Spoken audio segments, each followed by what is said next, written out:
I lived here until I was 11, but I wasn't allowed inside half the rooms.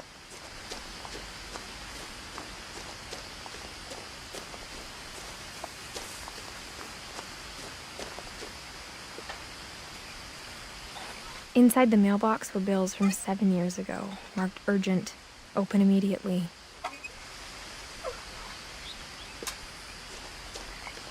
I hadn't been back since my brother Lewis's funeral.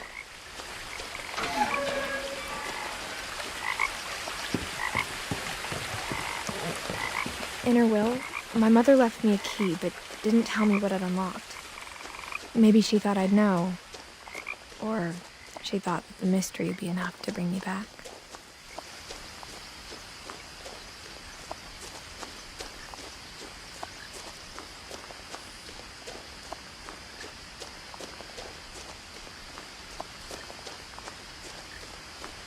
No one had driven this way in a long time, but I saw a few hoof prints.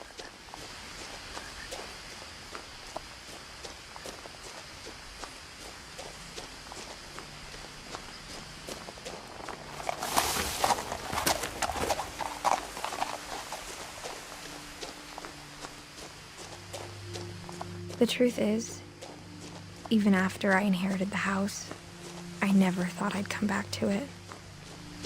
But now I had questions about my family that only the house knew the answers to.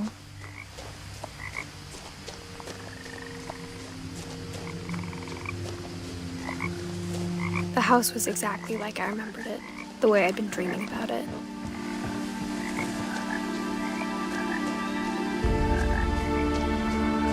As a child, the house made me uncomfortable in a way I couldn't put into words.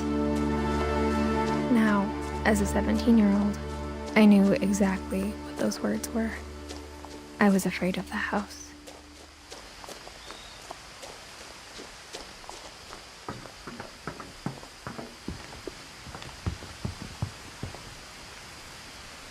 I hoped the key might unlock the front door. It didn't.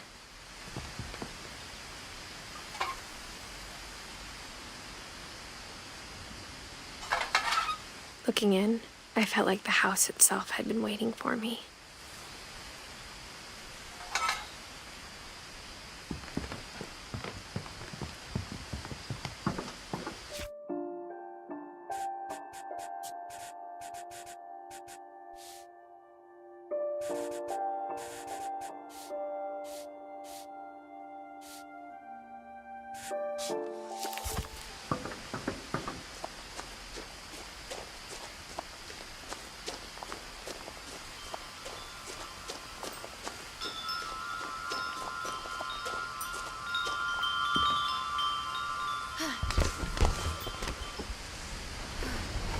Crawling through the doggy door used to be a lot easier when I was 11.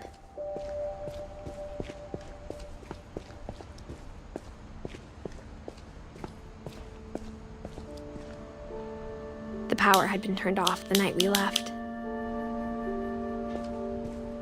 For the first time in years,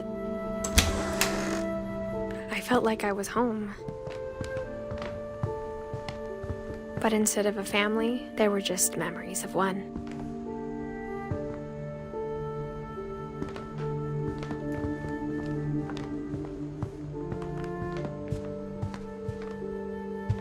The table was still a wreck from the night we left.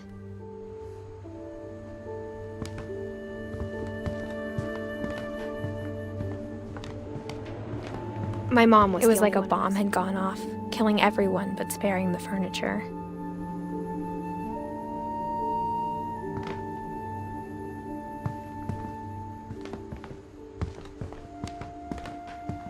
Nothing in the house looked abnormal.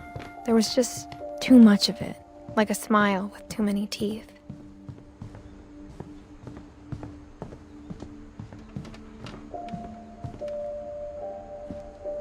After Milton disappeared, Mom sealed up all the bedrooms. Then Edie retaliated and drilled peepholes. I spent a lot of time playing in Great Uncle Walter's room. Lewis told me there were secret passages, but I never believed him.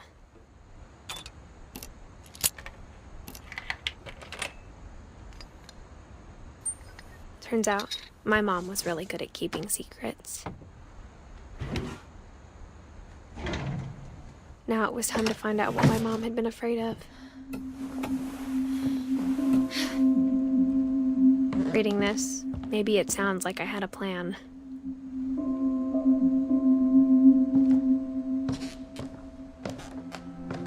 But I had no idea what was behind that door.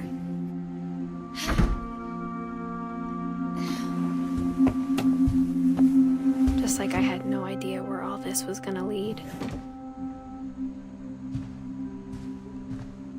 I grew up looking at Molly's room through the peephole.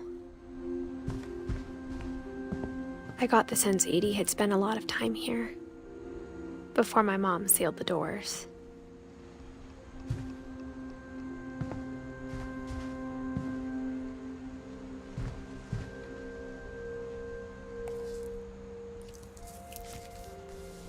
December 13th, 1947. Dear Diary, I'll be gone soon, but I wanted to tell somebody about what's gonna happen. It started when Mom sent me to bed without dinner. I woke up and I was starving, so I looked around for something to eat.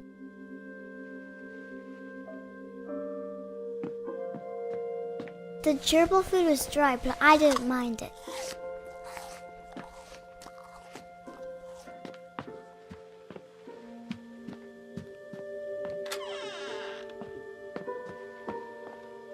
I kept eating and eating.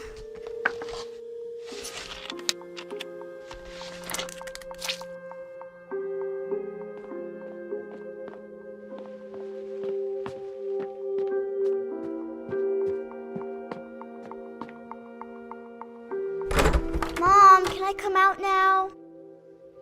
Sweetheart, it's late. Go to sleep.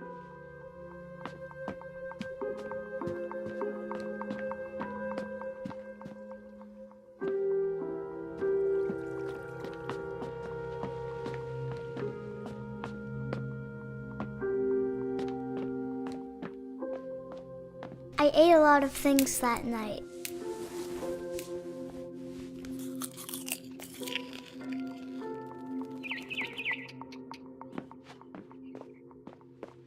Then I heard chirping outside my window.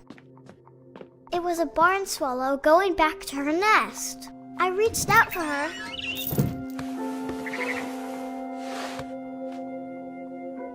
And suddenly,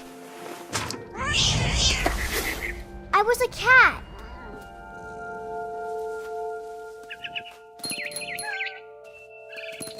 I tried to be quiet, but the bird was really scared.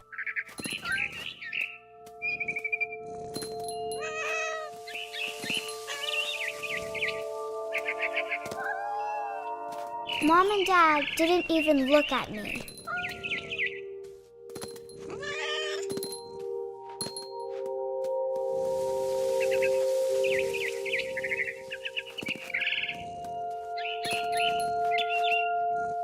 I jumped and I almost got her.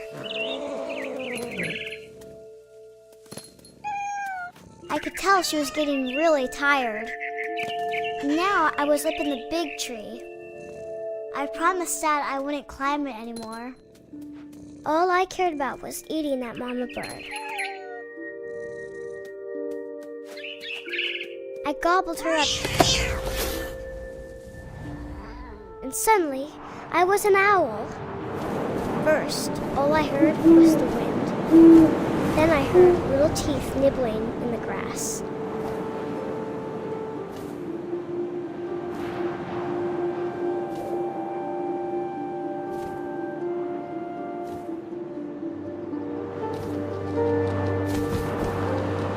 Rabbits.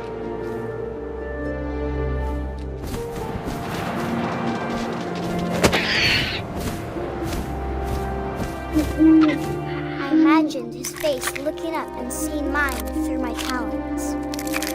I swallowed him up, and I didn't chew one bit. Then I flew off to find something bigger.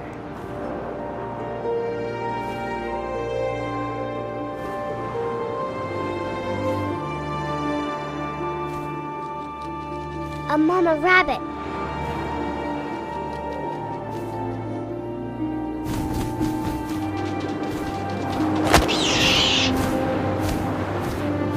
She was almost too big to carry. I started choking, but I couldn't stop eating. And suddenly, I was a shark!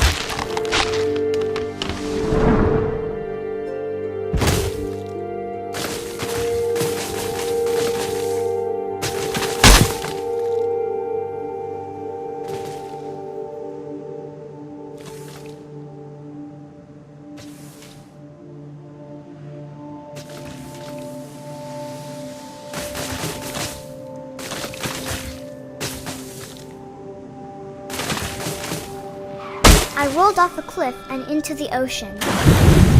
Now, I was hungrier than ever.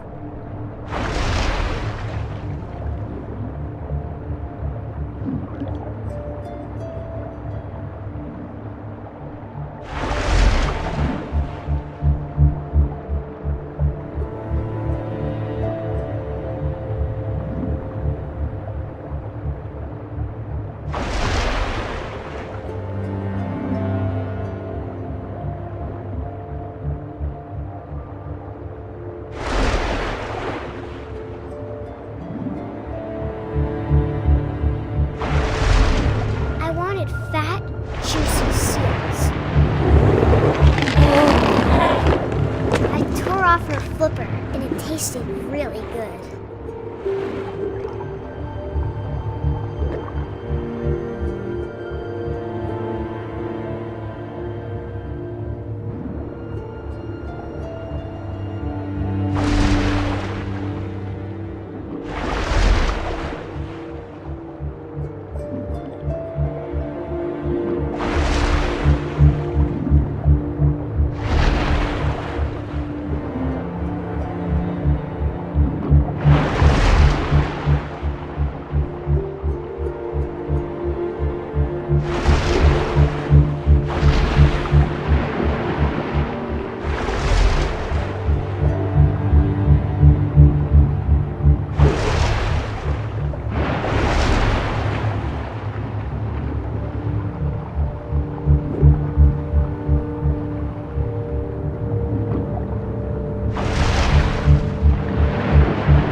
Grabbed on tight, but I was so hungry, I jumped out of the water.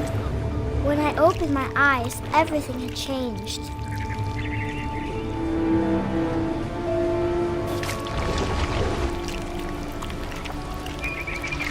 Now I was a monster, and I smelled people everywhere.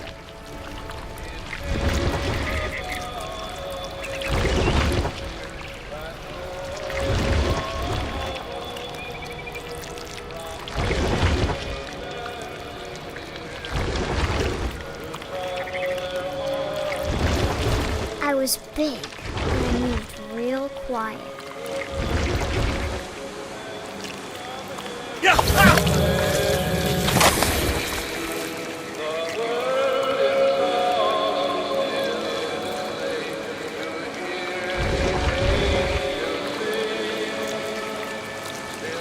I wanted to stop, but also I didn't.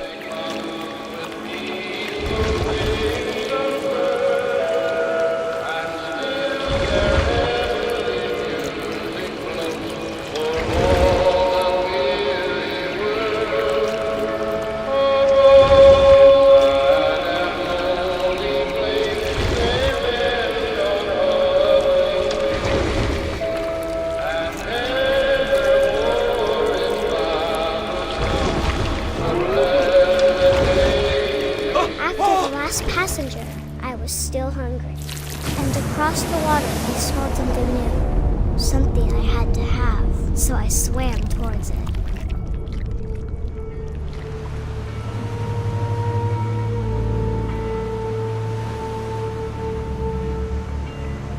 I slithered onto the sand, and the good smell went into an old pipe.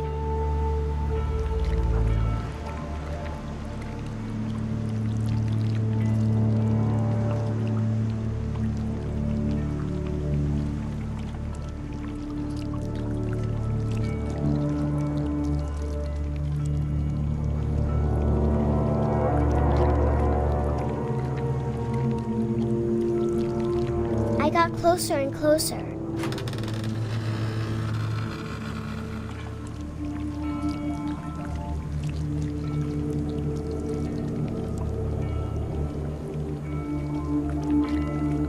All of my stomach started growling.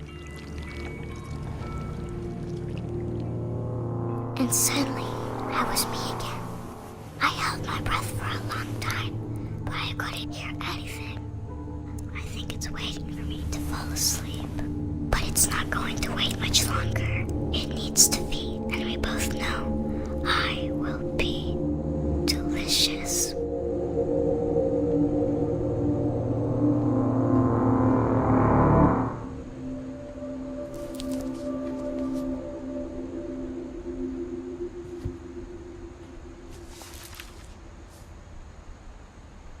I'm not sure if I believed all of that, but I'm sure Edie would have.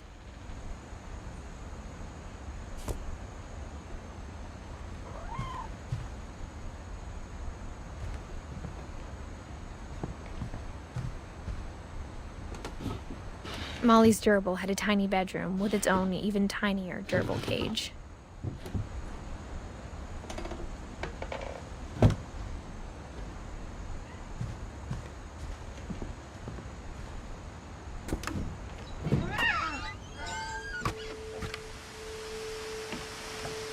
This will be obvious later, but my mom never told me any of these stories.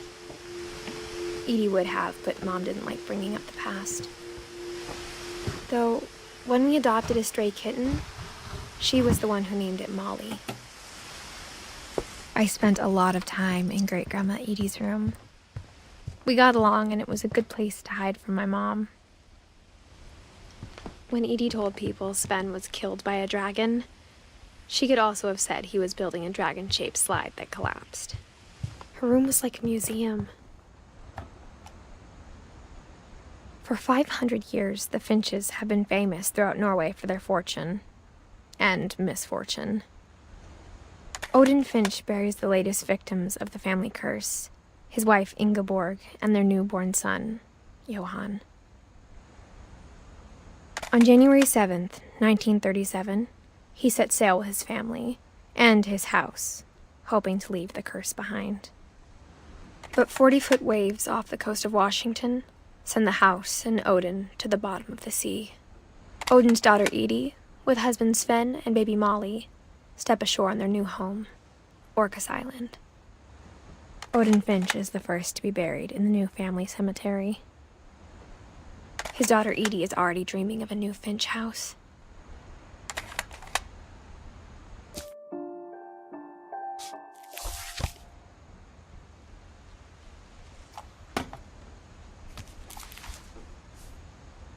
Whatever's wrong with this family, it goes back a long ways.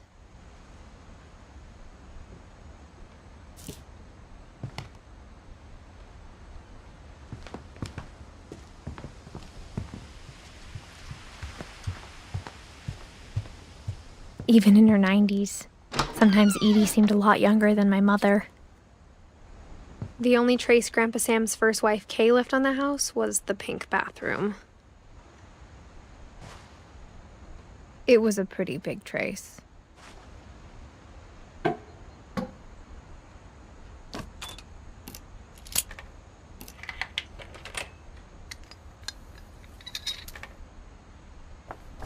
There's a secret in this bathroom. It's in the last place you would look. It isn't in the cupboard. It's hidden in this book.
From the paintings on the wall, it was clear my brother Milton had been here before me.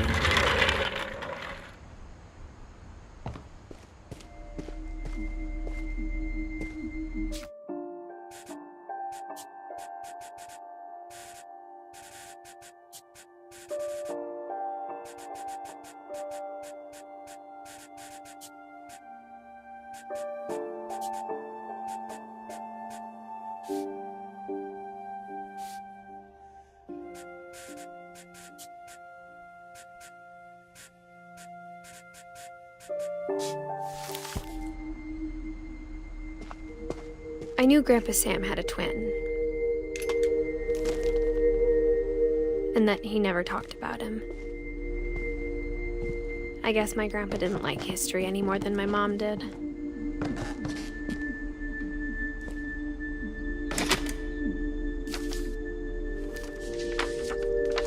How I Want to Remember My Brother by Sam Finch. The thing I remember is that when he made up his mind, that was it. My brother said he'd die before he ate another mushroom, and he did. At Barbara's funeral, we swore we'd never be afraid again, and he wasn't. I think Calvin always wanted to fly. Sam! Calvin! Dinner's ready! Coming! But that day, he finally made up his mind to do it. I told him going around was impossible. Maybe if I hadn't said that.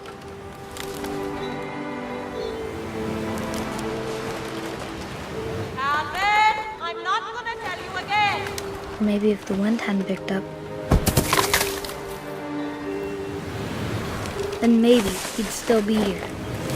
But I doubt it. I think he'd already made up his mind. That's what I want to remember about my brother.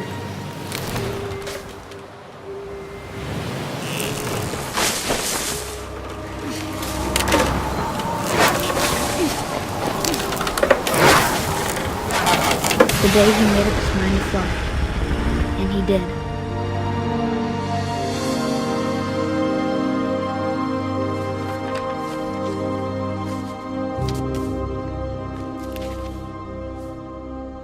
Calvin's story felt strangely familiar. When I was younger, I remember trying to do the exact same thing.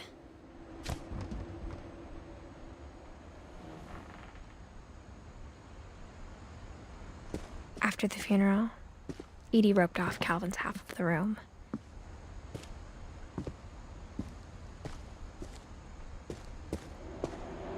Mom said Grandpa Sam enlisted at 18 and never set foot in the room again.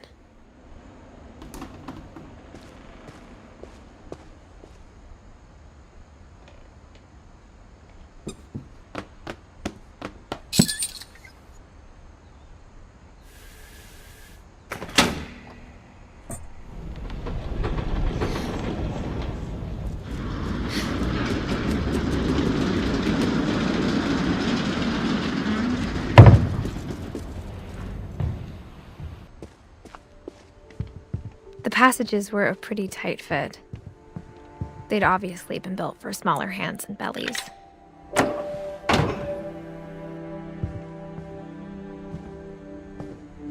Whenever people ask me about my family, the first thing they always want to know about is Barbara.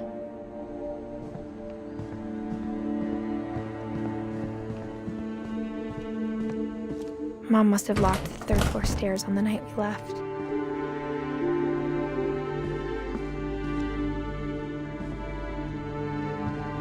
Edie's father, Odin, built the original house.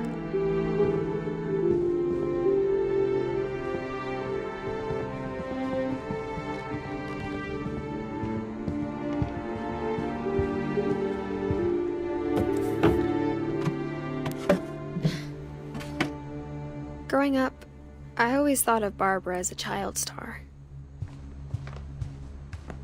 I never thought about how hard it must have been for her afterwards.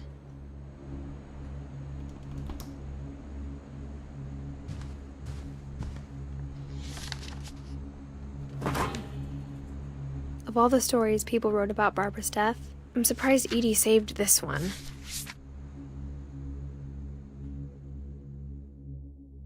Old Jack here with another ghastly tale inspired by America's most unfortunate family.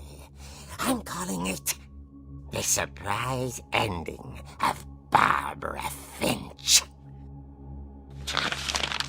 As a child star, Barbara was famous for her scream. Now at 16, she was all washed up. A has-been. But in a lucky break, she'd been asked to perform her signature scream at a local convention for monster movie fans. It was just the boost her career needed. Unfortunately, her scream hadn't aged well. Getting better. I think you just need the right motivation. Her biggest fan and current boyfriend, Rick, was about to demonstrate when... Now that was a great scream. It was Barbara's father, Sven. He'd slipped into a table saw and had to be rushed to the emergency room. So Barbara got stuck babysitting her youngest brother, Walter. Her convention comeback was cancelled. Okay, I'm hearing frustration, but I'm not hearing terror. What if I tried... A gang of hoodlums in Halloween masks have been terrorizing Orcas Island tonight. Police are urging residents to... That came from the basement.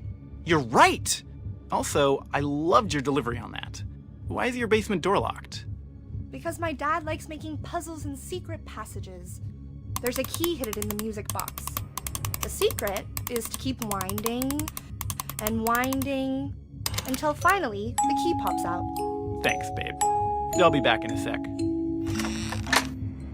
20 minutes later, Rick hadn't returned.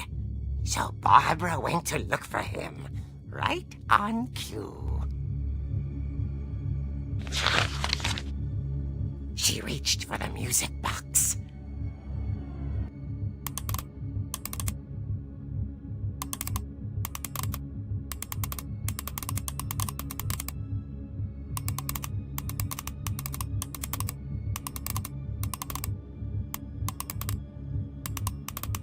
And as she wound the key, she listened for Rick, but the house was silent.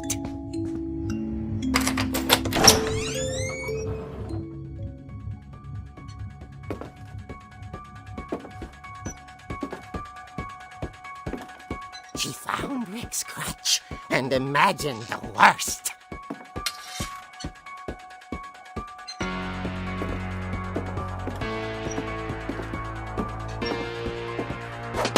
The gang's leader is the infamous Hookman killer, Dr. Carl Hamill, who impaled and then ate his family 10 years ago tonight.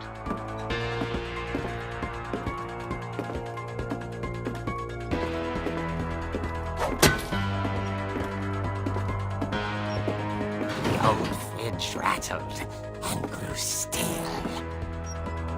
Oh dear! Oh! Rick? Barb, relax. I was just trying to scare you to help you find your scream. Well, I'm not scared, Rick. I'm furious. Then act furious. All I'm getting from you now is that you're hurt and confused and you're... She threw him out, but she kept a little something to remember him by. Barb, have you seen my other crutch? And she was still holding it when she fell asleep watching the late picture show. Hours later... Barbara! Walter, what's going on up there? Ah! Okay, I'm coming up, but if this is a trick, you're dead, Walter.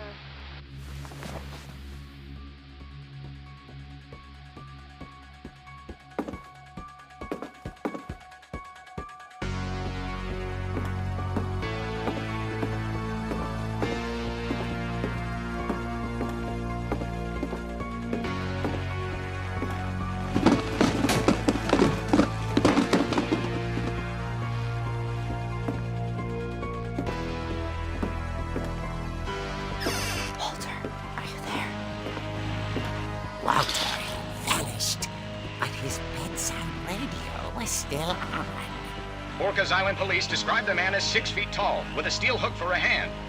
Residents are urged to lock all doors and windows and notify the police of any suspicious activity. Barbara turned, saw the hook man, and was speechless. He was quite smashing. And who he was, he couldn't get enough of Barbara. Okay, Barbara. There's gotta be another way out of here.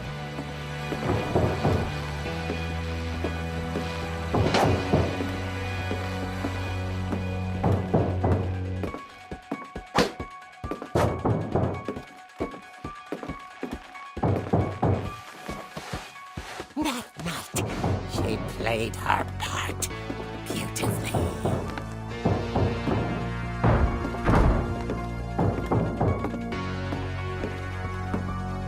She thought about abandoning Walter, but just couldn't do it.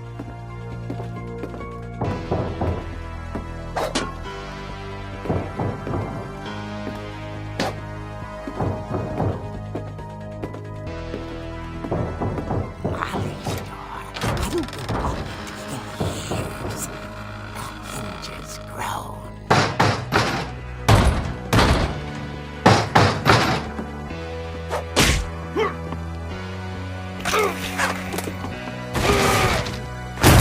He wasn't moving, but she sensed the story might not be over yet.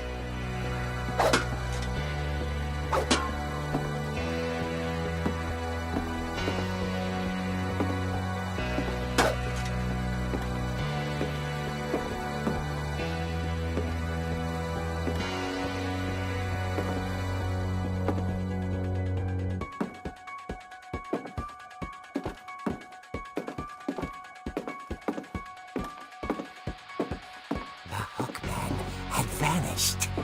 She listened for his breathing, but all she heard was...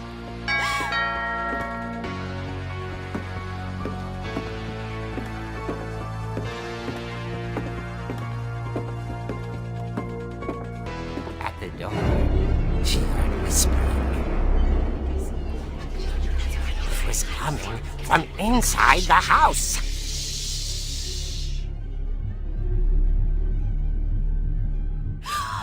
Oh dear. The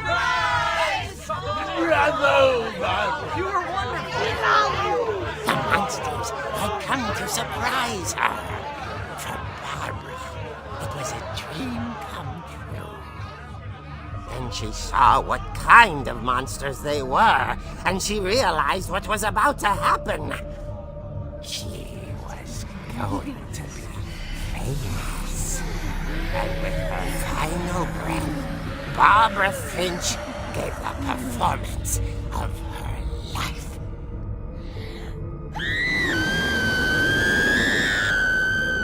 I wasn't there myself, but I hear Barbara was magnificent. Poor girl. She had a taste for stardom. But unfortunately, so did her fans. Of course, the police blamed it all on poor Rick, who disappeared the same night. And little Walter, hiding under his bed the whole time. He took it all pretty hard, but that's another story. As for Barbara, tucked inside the music box was all they ever found of her. Her ear. Now that's what I call a real eerie tale.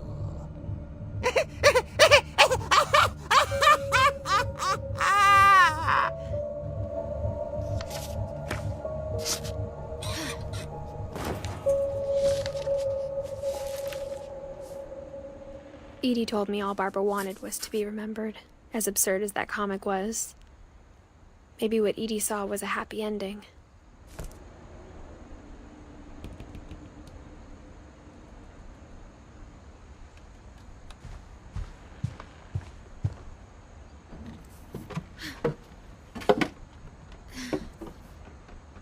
I guess now I know why Mom didn't like me playing with the music box.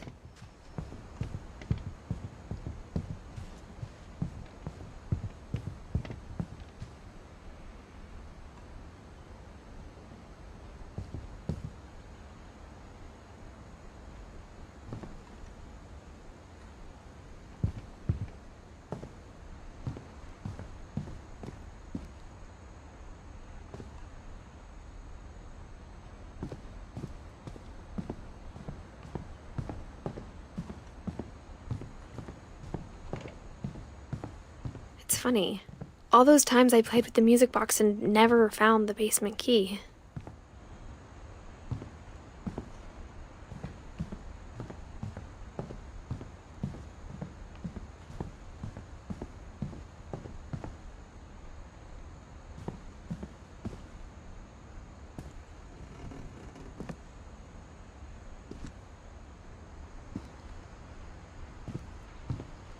A lot of things got left behind in the whirlwind of that last night.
Mom said the basement was off limits, unless I wanted another tetanus shot.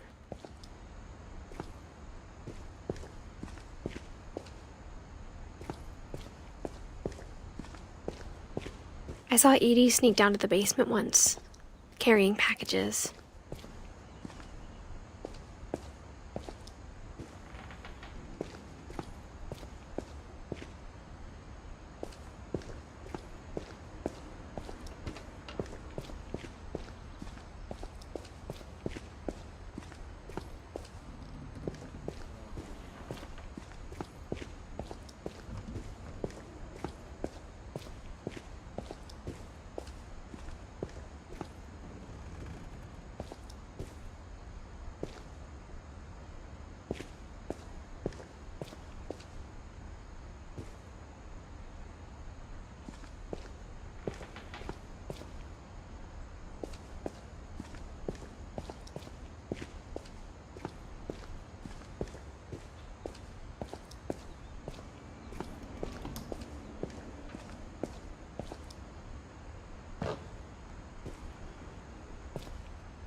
I thought maybe she was hiding presents.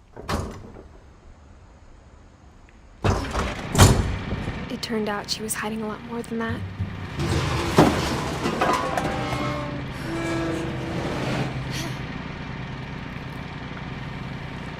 I remember asking Mom once about where Walter had gone. She said after Barbara died, he got as far away as he could. If there's a pattern in all these stories, I think it's that none of us has gotten very far.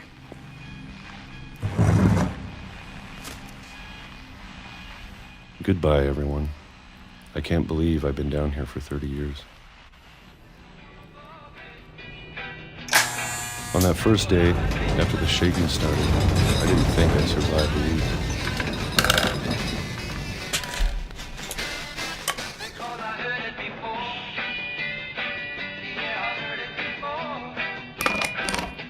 But after a few days, I settled into a routine. That's what kept me sane. Having a schedule, living for today. I always expected to be dead tomorrow. But if you wait long enough, you get used to anything.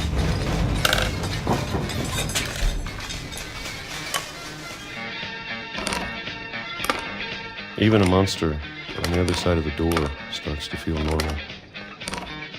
Almost friendly.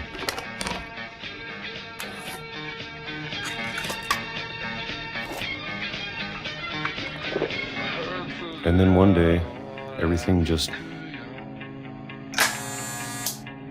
stopped. Whatever that thing was, it was gone. Maybe it got tired of waiting. Or maybe I just got tired of being afraid.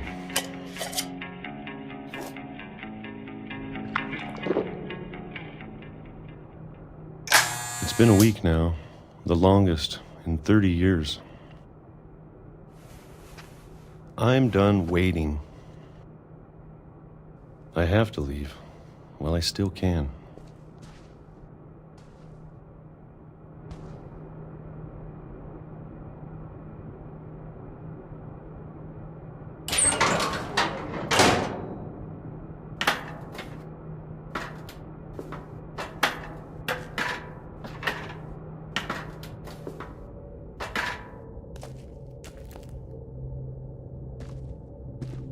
I know it's out there, somewhere. Whatever killed Barbara and Molly and Calvin.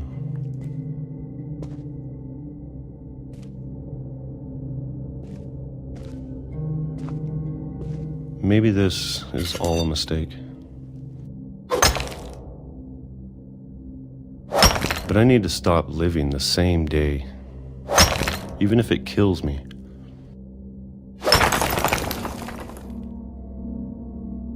Whatever's out there, I want you to know I'm ready for it. I'm going to appreciate all of it, especially the food. I don't mind if I only have a year left, or a month, or a single week. I'd be happy with one new day. I can already imagine the sun on my face.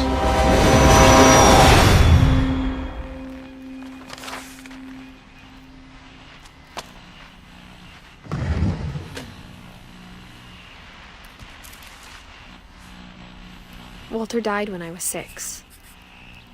I can't believe my mom never told me he was down here.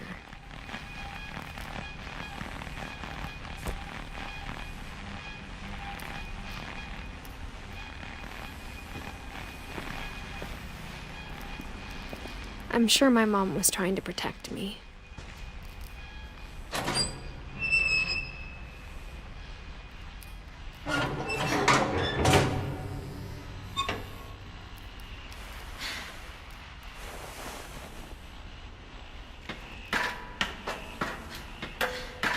Maybe she was afraid I'd end up like Walter. But if she never told me about an uncle under the house, I can only imagine what else she was hiding. I don't want to make the same mistakes she made. Trying to bury something that's still alive. Now that there's only one of us left, or maybe 2, I thought it was time I heard the stories for myself and found out what happened to everyone else. But now I'm worried the stories themselves might be the problem. Maybe we believed so much in a family curse, we made it real.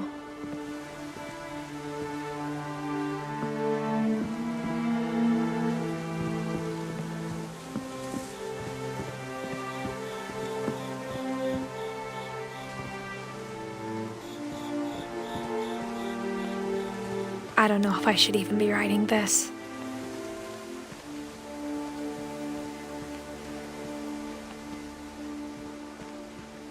Maybe it'd be better if all this just died with me.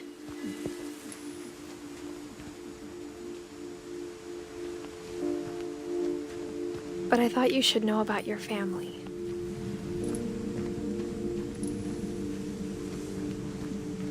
And the history you're a part of. Though to be honest, I feel as lost as you probably do right now.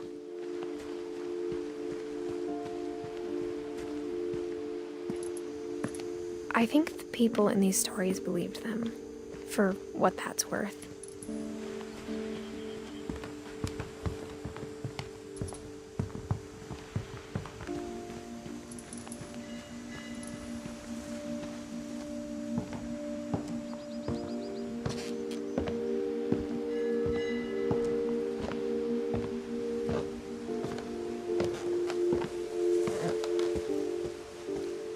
And when you look at the house, that history of imagination and stubbornness and madness, any of it seems possible.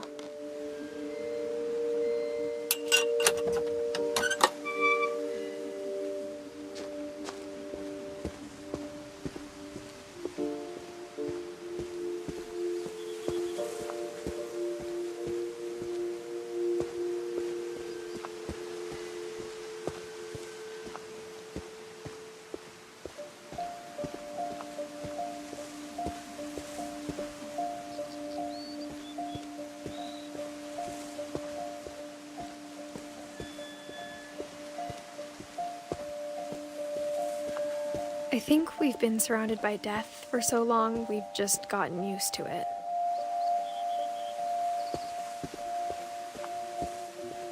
What kind of family finishes building a cemetery before starting the house?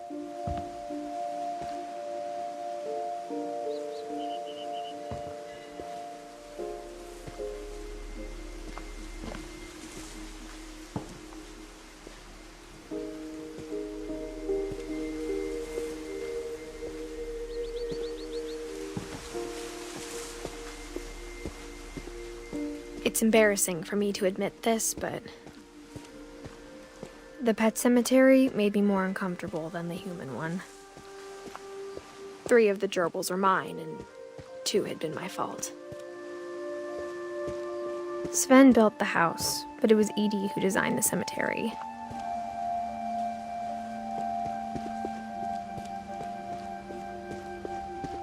I'm sure Odin's monument had been Edie's idea. My mom was always trying to move on, but for Edie, the past never went away. She could see it poking out of the water at low tide.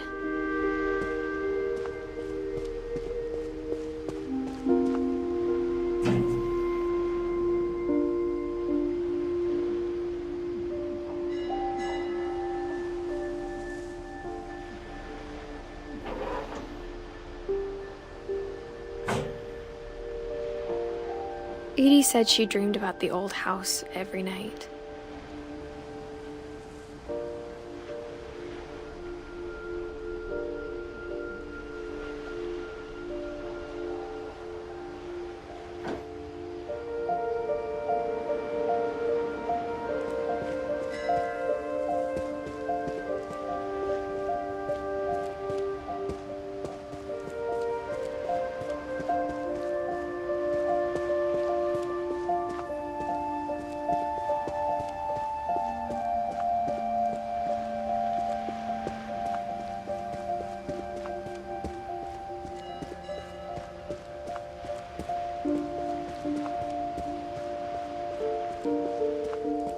Edie's side was always easier for me to understand.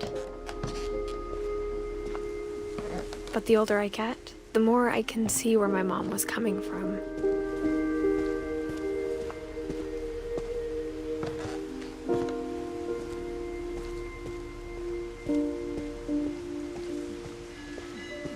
There's so many things I wish I could ask my mom now. Part of me thinks this is what she wanted all along.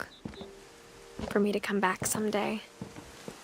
and find everything out for myself.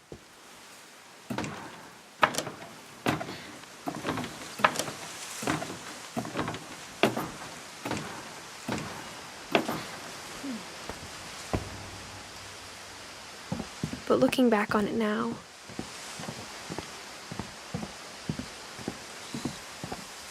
if she told me there was going to be so much climbing, I never would have come when I was 22 weeks pregnant.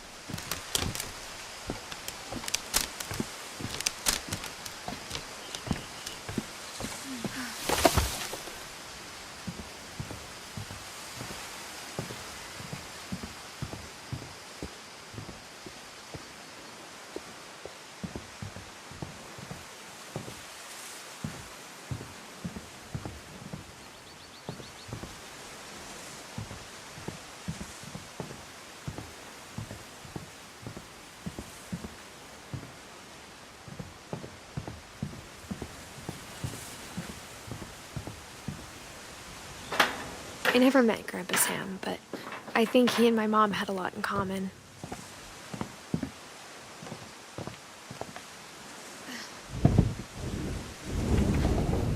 They were both pretty intense.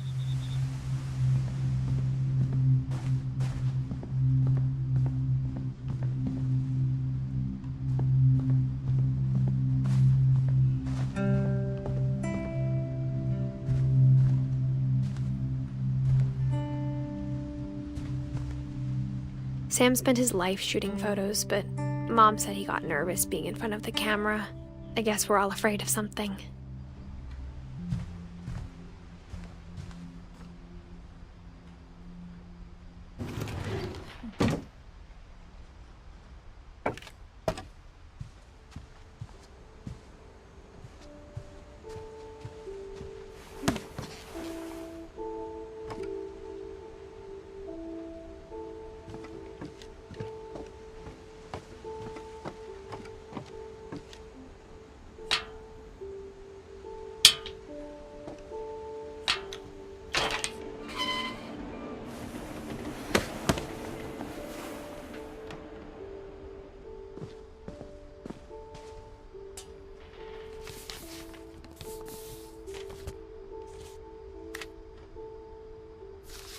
Dear Kay, do you remember the way Gregory used to laugh when he thought he was alone? Like something funny was happening, but only he could see it.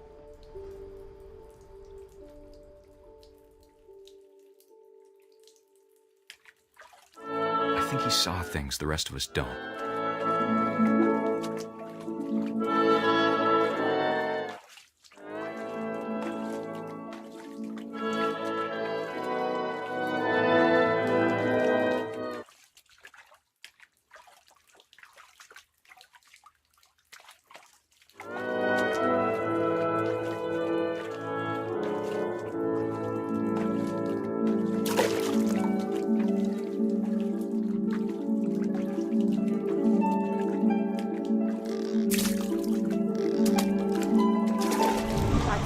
Gregory, it's time to...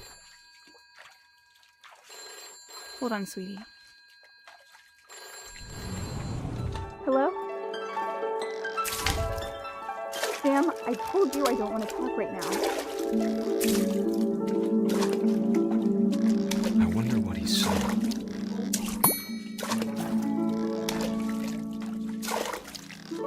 What his world was like.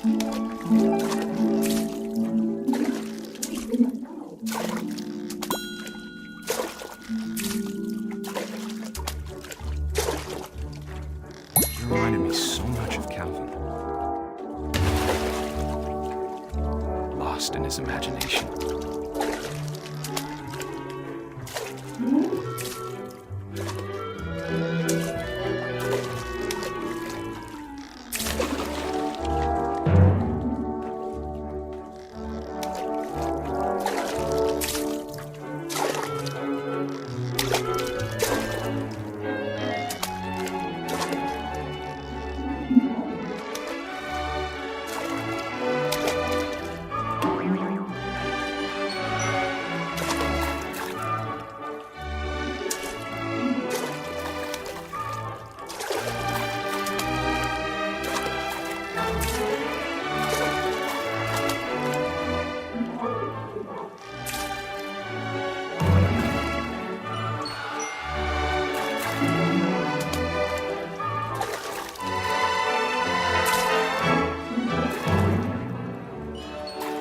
how silly it sounds.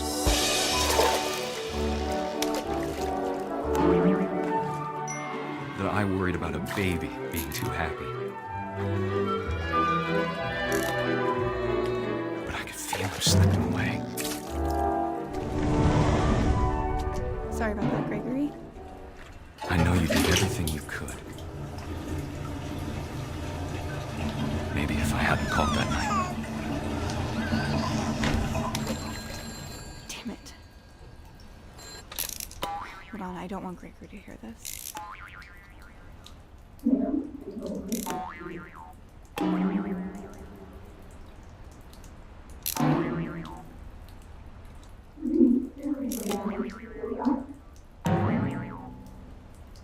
I wish he could have told us about the world he saw.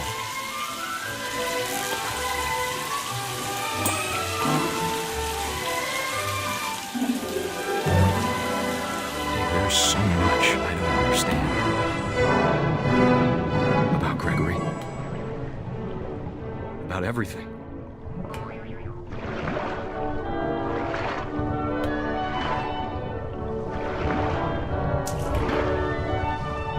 But I know what happened wasn't your fault.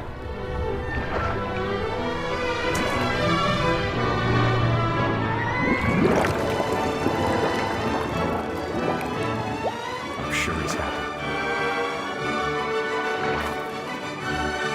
And he'd want you to be happy too. Good luck, Kay. Love, Sam.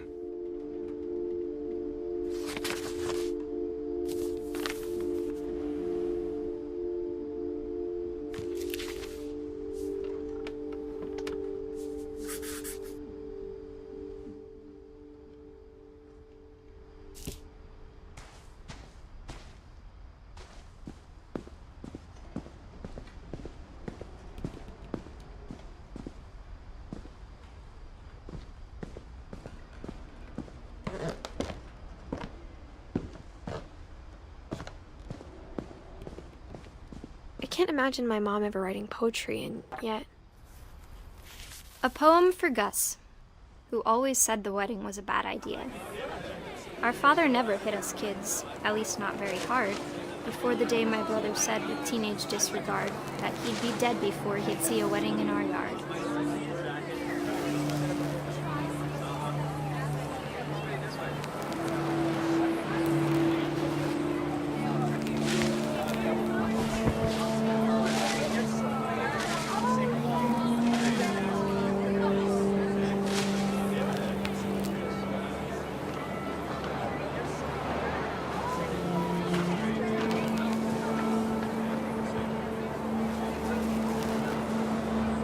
My father made him come, of course, but Gus stood far apart, just flew his kite and bottled up the storm inside his heart.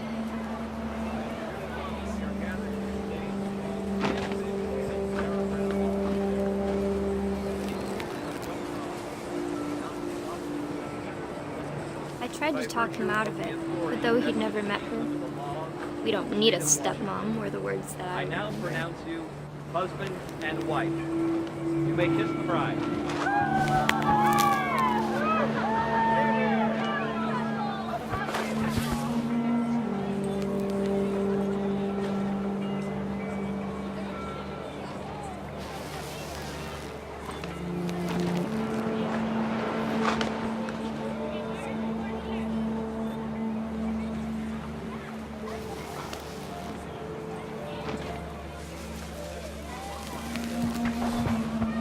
When the time for photos came, Dad ordered him to come here.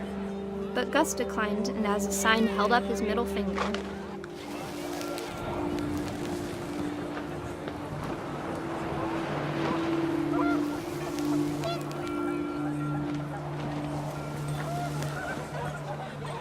The wind picked up, and panicked geese appeared and quickly went.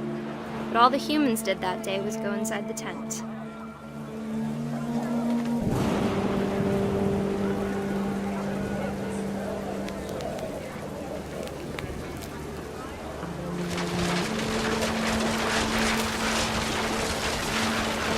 The rain came down in buckets then, but no one seemed afraid that nature might destroy the tent our dad had crudely made.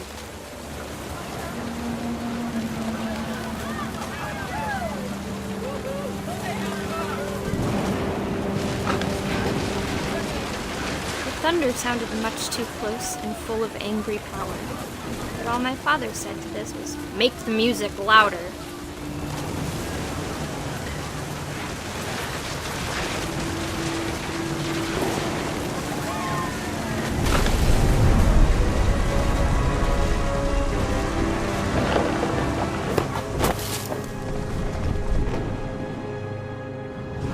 I wish that I could truly say I thought about you on that day. Out there on the beach alone, just you, the wind, the sea, and foam. But I didn't, until we found you.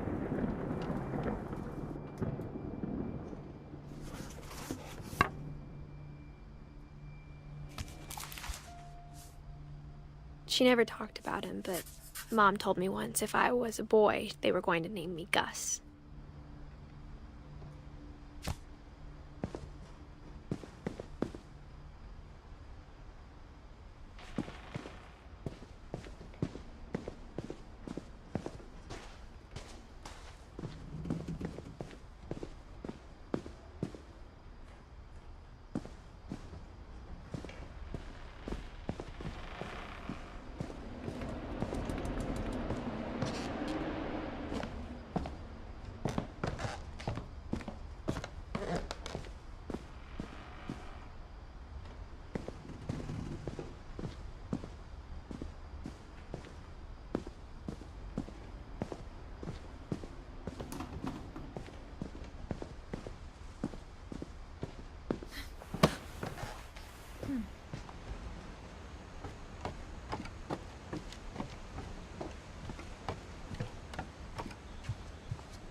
Dawn, I promise, you'll never forget this weekend. Yes, sir. These memories are gonna last a lifetime. Am I gonna have to shoot anything? It's a hunting trip, Dawn. Shooting is strongly encouraged. Shouldn't we be leaving? Just want to get a shot of you, Dawn, then we can take off. What? Perfect. It's gonna rain the whole weekend, isn't it? Please just take the damn picture. Hey, language.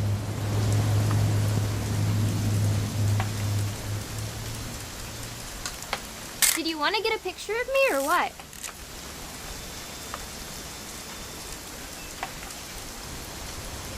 I will never forget this weekend, Dad. That's okay, got it. I'm gonna take some pictures, okay?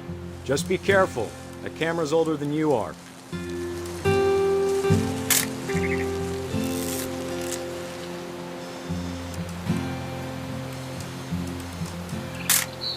You're right, Dad. It's starting to clear up. Still freezing, though.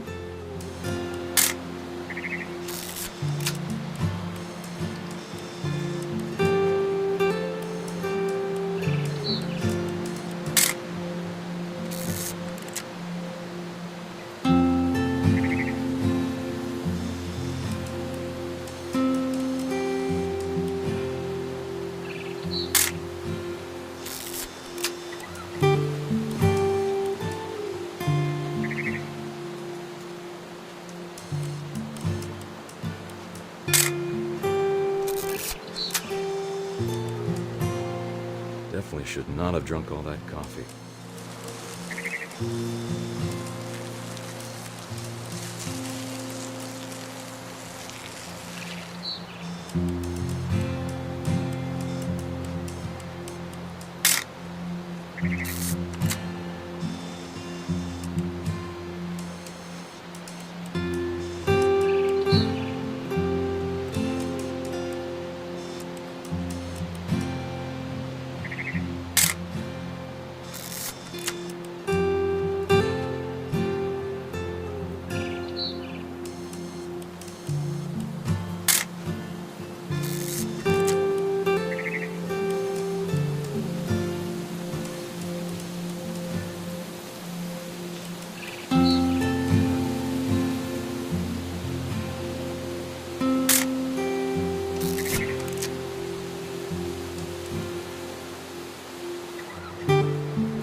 Nothing quite like being outside. Hey! That's a keeper. Hold still while I take a picture of you. I'm just saying, I'm not always gonna be here, Don. You'll need to remember this stuff, if you want to survive. I'll be fine, Dad. You know who else thought he was gonna be fine? Some guy who died. Don, I'm being serious. I know, Dad. You're always serious. Doesn't being out here make you want to chill out? To tell you the truth, I haven't been out here in 20 years.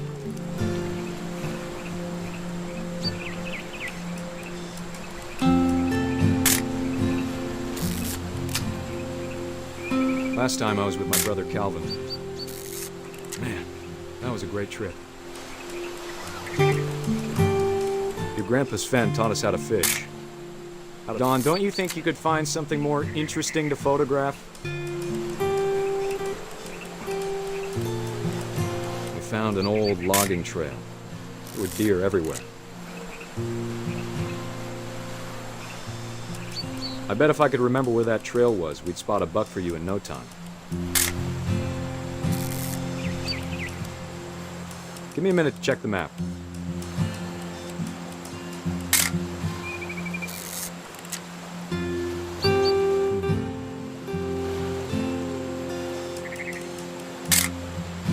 You don't need to waste any more film on me, kiddo.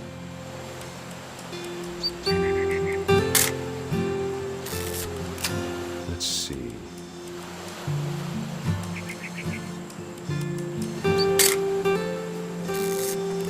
Maybe.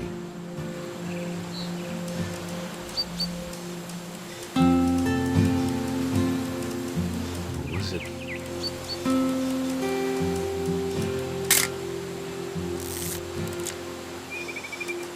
Could have been.